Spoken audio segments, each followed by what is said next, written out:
Some of the family members and friends that you are sending money to back in Africa secretly hate you.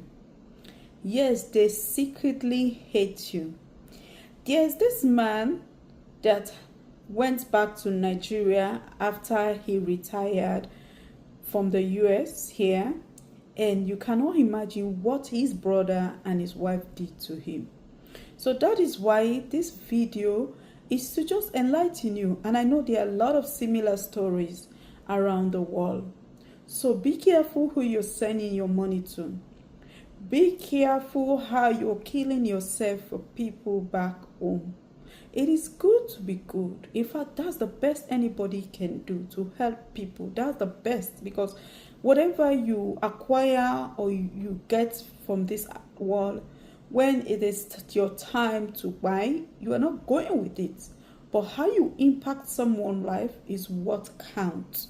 So that's one thing that God wants us to do, to help people, but we should be careful.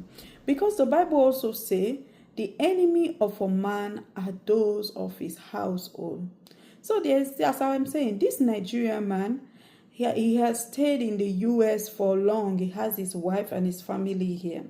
While he was working, he sent money back to Africa to his brother to build him a house. And after he finished working, after the brother finished building the house, he told the brother, or he asked the brother to stay in the house. So we all know that means he is not paying any house rent. He's staying there. And he has been helping this brother. He has been sending money to this brother and his family and other family back home, as well. Most of us do send money back home. So that's what this man had been doing, helping his brother.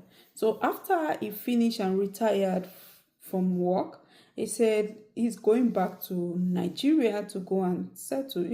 Most of us Africa, we want to go back home after we retire. So that's what this man did.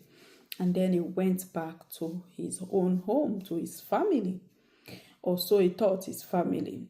So when he went back, his daughters and wife were checking on him. But there's this particular daughter that calls constantly.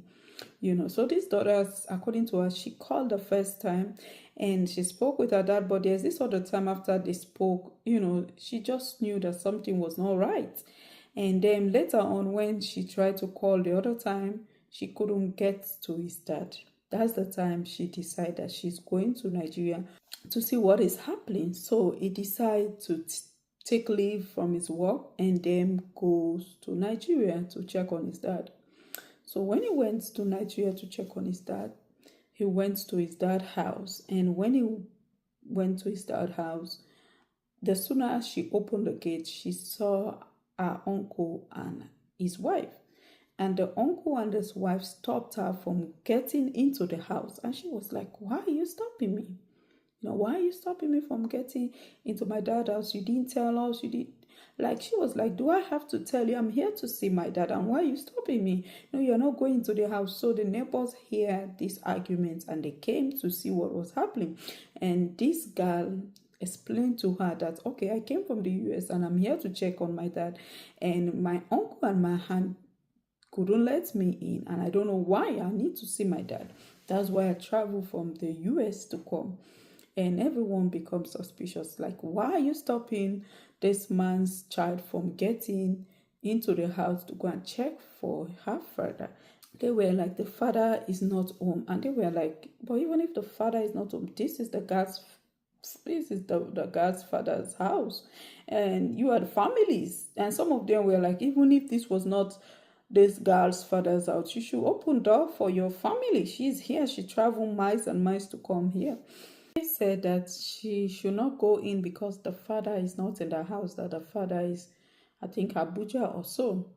And after a little while, one of the girl's uncle called from Abuja and said, oh yes, your father is here, but I'm not at home currently, but once I get to the house, you will speak to your dad. And after that call, because the call was on speaker, and the people that were there, the neighbors, they were like, okay, let's go and come tomorrow. And she was like, we are already here. Please, let's go and check at least. We are already here. Let's go and check in his room just to make sure. So he convinced them, and then later they went. Even after that, they were like, "You don't need to check. He's not here." And then she forced himself up in the house, and she and some of the neighbors, and they went upstairs just to go to her dad's room and met her dad lying on the floor on a mattress in a very deplorable condition, unkept, uncared for, very sick, to the extent that her dad couldn't speak to her. So she was like, "Do you know me?" And the dad said yes, and nodding his head because she couldn't speak. And she was like, "Dad, do you know that I love you?" And the dad nodded his head in agreement. And she was like, "Do you love me?" And dad nodded his head like, "I love you."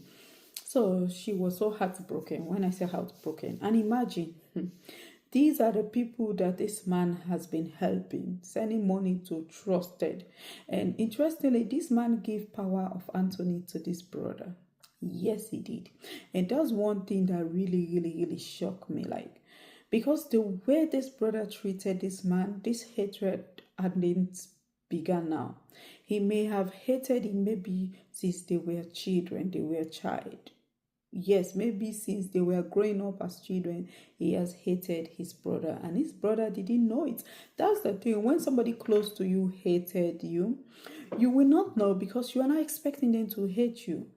Even if they show some signs, you give them a lot of second chances. You're going to be tricking your mind that, this is my brother, he can't hate me. This is my mom, she can't hate me. This is my sister. So that's how you kept your enemy close to you without knowing it. Yes, that's why the Bible say the enemy of a man is that of his household.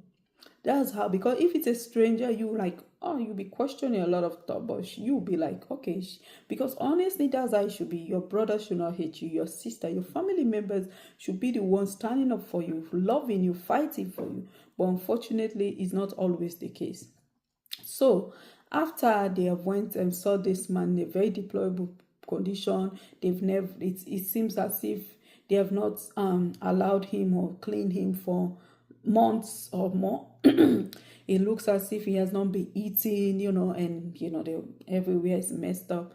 Then the daughter goes and report this issue to the elders of the land, and then they came the next day, and when they came, the daddy was not in the house. They didn't even allow the elders and their daughter to get in the house because the law, the law is involved. So with the help of the police, she was able to get her daddy. And after she got her daddy back, she took her daddy to the hospital where they started treating him back in Nigeria before he was brought to the US for further treatment. So this is very, very sad. Imagine these people should be the one to stand up for this man. And imagine the other uncle that called and lied with this uncle that the dad is with him. That's also very scary. So that's the thing for those of us that are here and all of us. We have to be careful who we send money to back in Africa.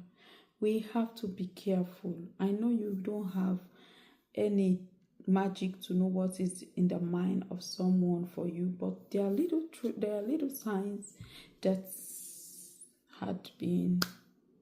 you can see in me. There are little signs that you can see, but probably, as I say, you ignore them because you are not expecting this person to hate you. You are not expecting this person to hate you. So even though the person did one or two things that only someone that hates you can do to you, which you will just shut it down, just sweep it off of me, and keep giving them second chances. We have this believing that we can't do anything no matter what. It's my family, she's my family, and now let me tell you, family is somebody that cares about you. You may be related by blood, but that doesn't make them your family. Your family is somebody that will stand up for you, that wish good for you, that will help you rather than destroy you. I'm so glad that this gentleman had a very vibrant daughter that stood up and made sure her daddy is okay. That's why I am so proud of that lady. And throughout this time, she had been praying. That's the thing. When you pray, God will help you. God will see you through. So guys, please be careful how you send money, because these people, they are hating on you secretly. The reason why, because they think because you're in overseas, you're making a lot more money, and they think that, they feel entitled that you should be sending them money. Even though you are sending them money, they just feel that you should be sending them more money. Even if you send them more money, they want more and more and more and more, and in their mind, you are enjoying all the money. You don't deserve to be in the overseas, which is crazy. They don't know what the struggles we face daily living in the diaspora. So guys, this video, if it's something that you like, please subscribe to my channel, hit the notification bell, and share this video. I'll see you back in my next video. Thank you.